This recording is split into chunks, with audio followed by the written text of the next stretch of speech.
Now, Chris Demm and I were just sitting in our office, and we talked about this guy yesterday who we work with who just got a new Tesla. And you should have heard this, Biggie. The first day he got it, he parked it in 2 parking spaces. Yes. And because the doors open like wings, and otherwise he can't get it in and out of the car. And someone said, "Hey, man, you parked in 2 parking spaces." He goes, "That's right. Get used to it." Look at it. Like a big steaming look. That's right. Get used to it. I got a Tesla. You don't. It's going to be parked in 2 spaces, which threw off the entire equilibrium of this. It was unreal. Company. That's right. Nobody could figure it out. And it just, poor Gary, he's still wandering the streets. His van's just hanging off the end. He has no idea how to park. He just went home. Even though there are 40 other parking spaces. Correct. Well, today, Chris Demm and I, as we always do, diligently preparing this program half hour ago, and we hear something outside our window. It's like a boom, boom, boom, boom. A repetitive beat. Yeah. Loud. I said it sounded like a marching band at high school football games at halftime, like marching off the field to a beat. You know, boom, boom, boom. The drum line. Yeah, the drum line marching. And Chris Demm said, "It's driving me crazy. I don't know what that is." I thought it was just folks in the neighborhood, you know. I mean, yeah, we've heard, cars going by with radios, but they go away. This didn't. I thought maybe street toughs with a transistor radio on the street corner out here. Maybe, maybe like the break dancing on cardboard. Yeah, something like that. I didn't know what was going on. Like the Bronx in the 1980s. Yeah, I saw Breakin'. I saw Breakin' 2, Electric Boogaloo. Chris Demm saw West Side Story. It's cute you think that's what street toughs do now. Well, they dance it out, right? These street toughs get together. Because one side serves the other, right? And then you've got to serve back. That's why you could never be in a gang. All right, we're going to go shoot this house up. Or we could dance on a corner. Much more threatening. Did you bring cardboard? That's what I'm talking about. Let's get down and dance it off. Wouldn't it be better if we just danced it out like that? Yes, look at the end of West Side Story. Death in the streets. That's what I was thinking. Nobody died when they danced. Nobody dies when you dance. You're the only reason you'd be in the gang is because you're like the leader's cousin. Man, I'm about to kill this dude. You can't. No, you can't do that. Go get the car. Talk some sense into them, That's what I would do. I need to infiltrate gangs. That should be my next job. Infiltrating gangs. Just to talk some sense into them, not for the fellow bloods, not to bust them, but just to talk some sense into them. Is there a better way to do this? When there's some sort of drug deal or something going on, it's like, "Hey, fellas, guys, can we go to the park? Can we go fishing? Something like that, Well, anyway, this music kept boom, boom, just persisted and persisted. So Chris Demm says, "Might be that Tesla." I said, "What are you talking about? It cannot be a Tesla." He walks outside. It's the Tesla. It's dancing on its own. The wings are up. Wings up. Radio blasting. Did the owner of the Tesla do this on purpose? I can't imagine you couldn't. I think he did. Well, he just didn't accidentally hit the wrong combo of buttons and it did this? I don't think so. He had not. He had not entered the building. No. And then when he came in, he saw his cohorts and he was like, "Yeah," high fiving. He's like, "Tesla on display." He does that. He's really rubbing it in our face. Wow. And I'm driving a minivan right now, and my 1998 Acura is still being repaired at a body shop. I got some pictures yesterday. It looks like it's coming along now. It looks like finally we're going to... It's still in pieces. It is, but they look good. I mean, the pieces look good. They got it over at Crescent Ford in the body shop, and they're doing more with it than they ever thought they would. Trying to get parts, they're trying to make it spectacular. And is your face going to be like on the hood, like a fat head? I'm hoping they surprise me with something like that. Put my face on the hood. And everybody asks me, "When are you getting that car back?" And we're not sure. When it's ready. When it's ready. You cannot rush perfection like exactly. This, So I'm in the minivan, and our colleague has a Tesla, and he just rubs it in my face every day that he drives up with that Tesla. This is quite something, I can tell you. It really is. I got today, this is about radio as well, from our mentor. He sent this to me. He said this would be a good on-air character development quiz for everybody on the show. And I looked at it, and I thought, man, I'm in a low place right now. I'm slumped. I'm off sugar. I'm off caffeine. And I was really slumping yesterday. You all noticed it. Mm-hmm. I mean, yesterday I could barely hold my head up. I was in there just laying on the counter. Kristen said, I got to go. I was laying down on the desk. You're just going to leave me like this? Yeah, you psycho. Why don't you eat something? Yeah. I was just laid out. A friend of mine who I hadn't talked to in a while called me last night and said, I'm doing the same thing. And he said he's in the same situation. He's 4 days in. And he's like, I've got the sugar detox. I'm shaking. I want sugar and caffeine so badly. He's like, I could crack a Diet Coke right now. I want one so badly. I said, tell me about it, bro. Mm-hmm. I almost walked downstairs and got some M&Ms today. I said, no, my accountability Billy buddy. I'd have told you to have them. No, you can't do that. No, because you are doing this in the worst way possible. Yeah, that's what I want to do. That's what I want to do. See? Could crash and then rise like a phoenix. But I want to support you, and supporting you is not. Well, I wouldn't have a Diet Coke. I can't have a Diet Coke. I cannot do that. If I have one, I'll have 5 tomorrow. Well, see, that's just it. You can choose one or the other. Well, if I have one, I'll have 5 tomorrow. Okay. But don't have the M&Ms then. See, that's where your accountability buddy would help you. Okay. Well, maybe I should have called Pick one or the other. Well, today I chose none.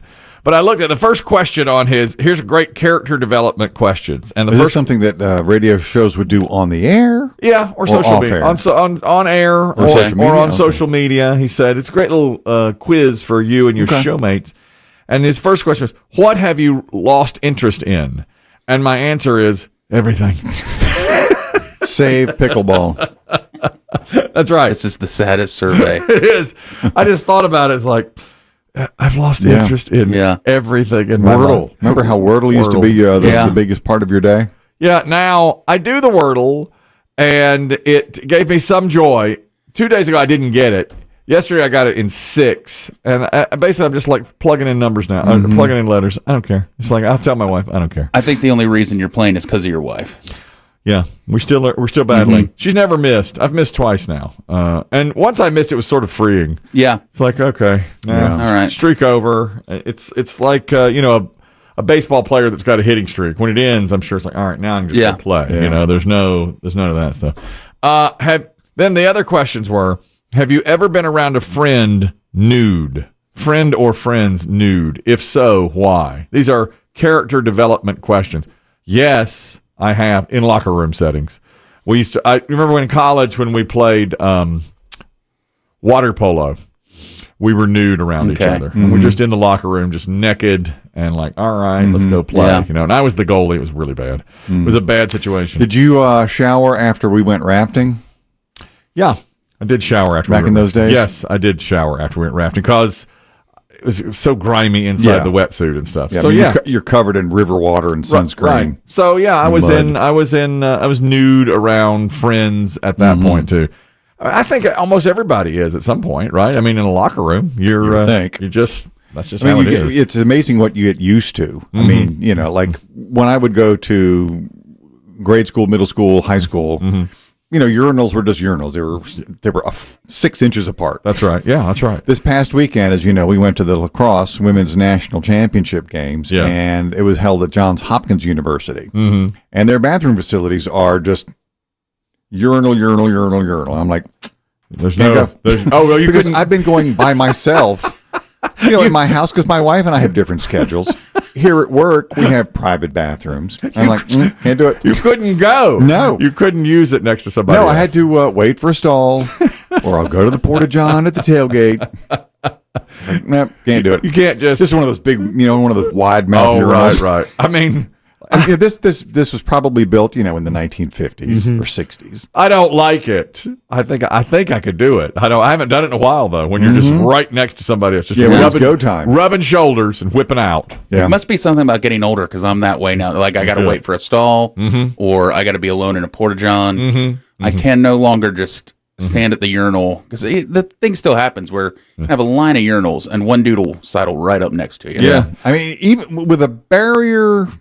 There's some better. I can do that better if I have to. But urinals. But if it's just side by side with no walls, no, forget about it. I can't squeeze a drop. So then, could you? Let's say we started playing intramural softball. Okay. And afterwards, she would shower in a common area. Could you shower around me? I could shower, yeah. Yes, no but problem. no peeing. Yeah. All right. It's just the peeing part. Okay, all right. Like, I'm even at the point when I travel that I'm finding it tough to even go to rest stops. And even if there's stalls open there, just because the noises you hear in a rest stop from the other stalls are just alarming. People have more gut trouble on the road. I mean, next time you go stop at a rest stop, just stand for a minute and listen at the things you hear. I think gut trouble is one of our leading problems in America that we don't know about. From gut to butt? From gut to butt is awful. We need some probiotics in here. I mean, I'm hearing a lot of that. Let's promote gut health. Gut health is so important. So important. We're accountability buddies. We know this. Okay? That's right. Yesterday I heard something, gut trouble. Like, I don't think the person knew I was there. I had to get my car inspected. And I was sitting in the little waiting room area, and I heard the door to the place open. And this guy comes in and just starts burping repeatedly. Right. But he says, "Excuse me." Nobody. I don't think he knows I'm knew you were there. there. The other guys are outside in the bays working. So he comes in, he's just, "Excuse me. Excuse me." Well, at least he's aware of that. Yeah. But I'm like, who are you talking to? You can't see me. I'm below the little barrier. But he's just in there. And then I'm pretty sure I just heard him poot loudly. Thank you. Yes. Thank you. And then it's like he walks the corner because I hear him finally talk to somebody, drop his keys off, and then he sees me and seems kind of surprised, like, did you just hear all that? But I've never heard anybody repeatedly burp like that, just over and over. The other day at the gym, I had to shower after. I was going to get stretched after. This is almost everybody does this. You shower, then you go get stretched, right, by a personal stretcher. Must be nice. Yep, that's everyone's life. I'm sitting on a yoga mat stretching my knees. Right.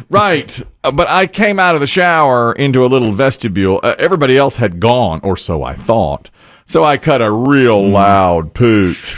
And there was a woman that came out of the restroom right as I did it. I was like, dude. Man. I mean, that's the worst. Right there. And I was just like, just bam, just out there. And she looked at me and I was like, I am so sorry. I thought I was alone. I thought it was just me. Did you hear that too? Yeah. Don't apologize. It's the worst thing you can do. Just terrible. Here's the other development question you can ask on-air talent. And here's another one that it really brought me down. What is something about today's culture you do not understand? Everything. I was going to say, where do you start? I could write a novel on that. What about today's culture? TikTok, influencers. All of it. How to do an Instagram story. You should have just brought a picture of your son and put it up. I don't understand. The Paul brothers. This is my son. I don't understand him. He is everything on this list. Well, Jake Paul, Logan Paul. Forget about it. I don't know any of that. Last night. Streaming. All of it. I don't understand any of it. And my wife and I were watching Entertainment Tonight, and they showed a picture of Tom Holland, who I do know because I saw one Spider-Man with him in it, and his girlfriend, Zendaya. She had. Here's something I don't understand. She sent him like a happy birthday wish or whatever, and at the bottom she put the. This will be hard to explain. Like the less symbol and then the number 3. Do you know what I'm talking about? It looks like like the less than. I know it. I know what it is. I know that. Okay. I don't know what that means. I paused it. I said, "What does this mean? What symbol is it?" It looks like a. It's a heart. It's a darn heart. You know what I thought it was? Peen with balls. Jesus. Anyways, he doesn't understand the culture. Man. I thought it was a peen with balls. I said. That's how you make a heart. Yeah. But you can make a heart. You can just but kids are doing that now. Oh, that's a heart. Okay, because I said you turn it sideways. I said to my wife, she goes, "Ice cream cone?" I said, "No, I think it's boobs, peen or boobs." I did. That's how my mind. And then she pointed at Tom Holland. She goes, "I don't know who that is." And I said, "Well, it's Spider-Man." She goes, "What does that mean?" I said, "Are you familiar with a character called Spider-Man?" "I don't know who that is." I said, "That's the guy who plays Spider-Man." We got all mad at each other. She's like, "What are you telling me?" I said, "I'm telling you who Spider-Man is." That's why the aliens won't visit us. I thought he was Peter Parker. He is Peter. And she goes, well, who's the girl with? I said, that's his girlfriend in real life. She's in Spider-Man too. Well, who are they? Well, I don't know what you want me to say. Zendaya? Who? I don't know. Does she have two names or one? She got the one name. Are those her boobs? I said she got the one name. I thought, why would she be sending him a peen and balls? You know, what is that? And I looked at it, I was like, I couldn't figure it out. It's a heart. Yep. But then it was his birthday, and he sent her a message back, and it was like heart, heart, heart, just the actual emoji. And I thought, well, I would have never put that together. I'm glad you told me that. There's something I do understand. Look at that, Biggie. I just figured out something I understand. Here's the next one. Mention something you were really, really good at in high school. Nothing. My answer is either everything or nothing. I was really great at one thing, but I don't think I can put that on the list. I mastered that. Yeah. I guess I was pretty good at that too. Yeah. That's more of a private thing. Yeah. But other than that, I mean, I wasn't good at sports. I didn't ace grades. I, 1120 on my SAT.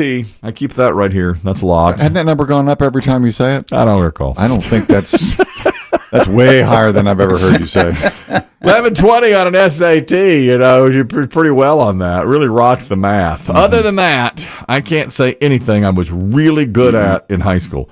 What Jeopardy category are you running the table on lately? Sports. I like sports. You're always good at the sports, yeah. Except for yesterday's colossal failures. The Hall of Fame kerfuffle. Oh. Was that awful or what? Yesterday. In the span of what, 5 minutes, 10 minutes? I put Phil Simms in the Hall of Fame. And kicked Ken Staber out. And I kicked Ken Staber out. And neither were correct. Neither were right. And then, Chad, I tell you what, I go back and forth with Chad about every 3 years on the best quarterbacks of all time. Okay. Oh, is this Marino guy? It's always about Marino. Marino, he didn't win a championship. You don't understand. It's not a team game. Finally, I just said, I can't waste my time anymore. I can't sit here and argue with you. I'm going down a rabbit hole. I will not do it. And he's like, that's because you're wrong. Oh, how dare you, Because he's all Marino, and I'm like, God, come on. I mean, I like him. I like Marino. I'd put him in my top 10. Brady's sitting there. He's got rings on each finger. You just can't. Can't argue. You can't argue it anymore.